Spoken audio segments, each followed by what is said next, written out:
The story of the Adia campaign. Sort of.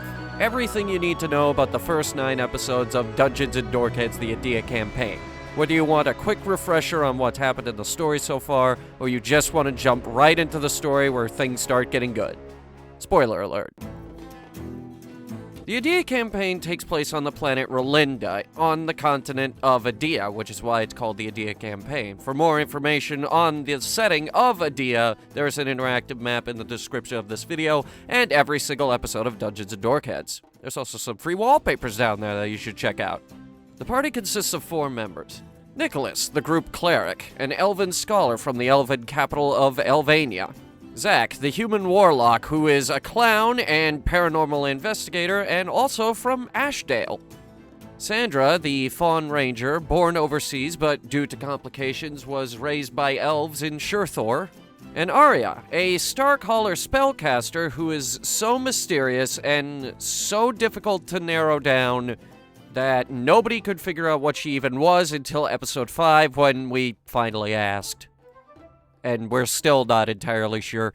All these characters and more are prospective members of the Adventure Guild, or at least they will be once they go through the 4-week qualification course required to actually join the guild. But our story begins on the airship ride to the Adventure Guild, so we could do that 4-week course. Except we won't be doing that 4-week course, because the DM immediately introduced a million side characters, we explored none of them, and then a clown blew up the airship. Which is kind of a shame because we met a Minotaur from the Maza Ruins, which is a place we haven't even talked about yet. But the airship explodes and our party has to literally jump off and pray that Featherfall works.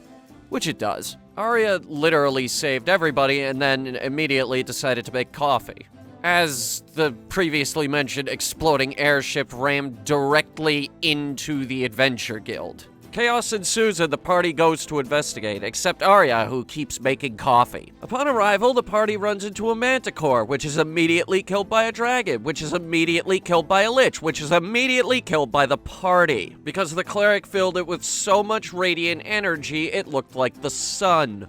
Who looted the entire lich body, which included every single bone and a small amethyst-looking crystal, which Zach steals the following night out of Sandra's bag because it called out to him. It gives him a boost on his Eldritch Blast. Rather than head towards the human kingdoms, which is closer to any other Adventure Guild branch, the party heads for Steadfast, which is so full of paladins from the city of Dawnbreak you'd think that Steadfast was part of Dawnbreak, even if it is technically paladin jurisdiction. It's at this point the party makes their way to the post office and mails 2 bits of mail. Sandra mails a letter home to Shurthor, and the rest of the party mails a letter to the city of Dawnbreak saying that the Adventure Guild has been destroyed by clowns. Neither of these letters have expedited shipping, but they might be important later. Speaking of important, the party decides to hit up a quest board, because those are important, and the quest board is completely empty because the paladins grabbed up every single quest. So the party decides to do the next best thing, which is to drink heavily at the nearby tavern, where Sandra proceeds to buy a glass of the most expensive wine on the menu. At which point Adia gets slipped an invitation of sorts to a bar in the shadier section of town. They go there and discover it's a front for the Thieves Guild, who is run by a drow named Eclipse.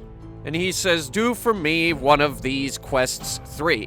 You can either do the chocolate heist where you rob a bakery of really expensive imported chocolate from a place that the DM cannot pronounce, go into the sewer and do generic rat quest, or do my grandmother a few favors. The party chooses the rat quest. So the party heads down to the sewers, fails a few saving throws, which will come up later in the story, kill a bunch of small rats, and one large rat with a hand crossbow, which Sandra stabs in the chest and then proceeds to loot a dagger and a hand crossbow.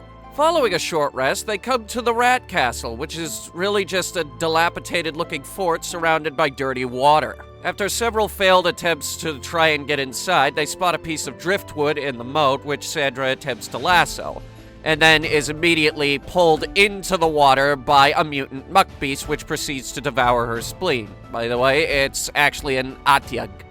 Adia, something. This thing. She throws pocket sand in its face. Sandra can't swim, but following a series of extremely frustrating strength checks, manages to free herself and pull herself back up onto dry-ish land. She is now covered in so much filth, she does not know where the filth ends and her fur begins. With the fight going extremely poorly, the Rat King eventually decides to parley, and yes, there is apparently a Rat King. And after a few words, the party is invited inside to attend, I'm dead serious here, a birthday bash, because Zach is a clown. Many shenanigans ensue here. In fact, it's probably the funniest part of the whole campaign so far. But before any of this happens, Adia says, "I have to go, my planet needs me," and then proceeds to fly upward and become one with the cosmos, probably.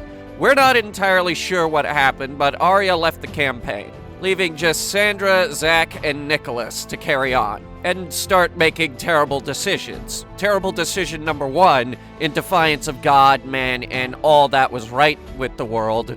During the rat kill quest, the party decides to side with the rats to take down the Thieves Guild, who is providing dead bodies for necromancers in Wizard City.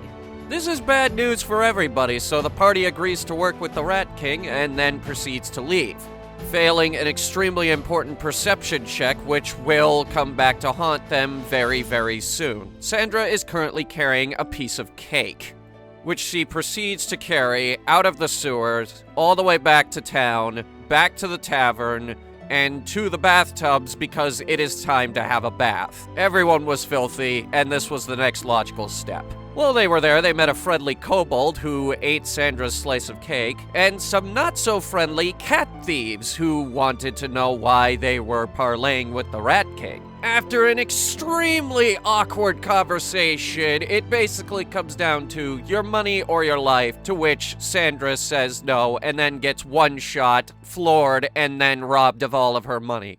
This is why Thieves' Defiance is Sandra's least favorite episode. Everyone gets clean, but not before the thieves overhear their plans to go to the Paladins and report all of this. The party is forced to camp out in the slums overnight. The next day, Sandra and Nicholas gather up the lich bones because they decide to take them to the magic shop to pawn them off because they are now desperate for cash. They also offer to have that crystal looked at, but Zach is being a schmeagle with it at this point.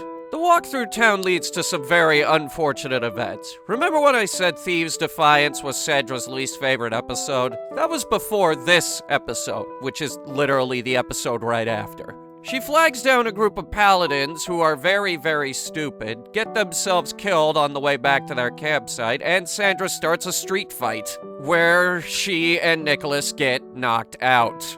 Zach is awoken by the cat thieves and subsequently brought before Eclipse to explain the actions of the party, which he is incapable of explaining. One thing leads to another, and Eclipse makes a deal with Zach. In exchange for anything his heart desires, all he would have to do is stab Eclipse in the chest with an ancient sword, to which Zach wishes for knowledge. Just nondescript knowledge. And upon stabbing Eclipse in the chest, he opens up a rift to hell, releasing ancient demons and the devil himself upon Steadfast, and then proceeds to fall unconscious. Which means that the entire party is now unconscious, and Steadfast has a hell rift open beneath it. And now there's this Fennec girl on the thumbnail of the next episode. How will this madness resolve itself? Go watch episode 10 and find out.